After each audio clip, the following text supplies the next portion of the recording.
The rider of whichever dragon flew the Weir's senior queen dragon.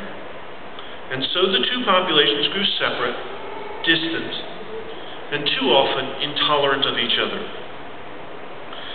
As the red star moved away again, thread stopped falling. Then, after a 200-turn interval, it returned to rain death and destruction from the skies for another 50-turn pass. Again, Pern relied on the dragons and their riders to keep it thread-free. And again, the pass ended, and a second interval began. 12 turns before the start of the third pass, a strange plague spread across Pern, decimating the holder population. Even now, as the red star heralds the return of thread and the beginning of the third pass, some smaller holds still lie fallow and deserted.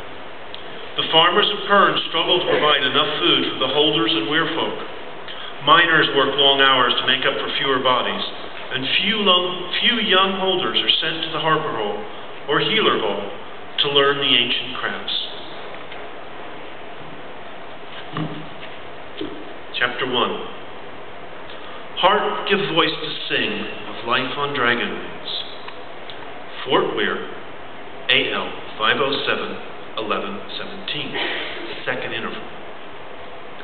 And you wouldn't believe how many holders they've saved over the last 10 turns, Bendon Weir leader Matal said, continuing to press his case for the Watch Weirs.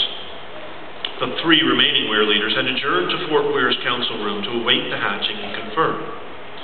Saria Navista Weir snorted and shook his head. I'm sorry, Matal, but the time's all wrong, he said.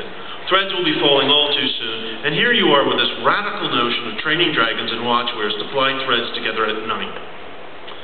Matal took a slow, calming breath to stifle the hot retort he wanted to make. He looked expectantly to Kalior. The youngest Weir leader of Pern shifted uneasily under the gray-haired man's gaze. Well aware that Matal had been a Weir leader since before Kalior was born, he found it hard to refute such a length of experience. Of course, Sarian was even older still, and had made his feelings well known. Look, Matal began again, his hands outstretched in a placating gesture. Just think! He broke off as his ears detected the unmistakable hum of dragons at hatching. He smiled and gestured at Kalior. Weir leader?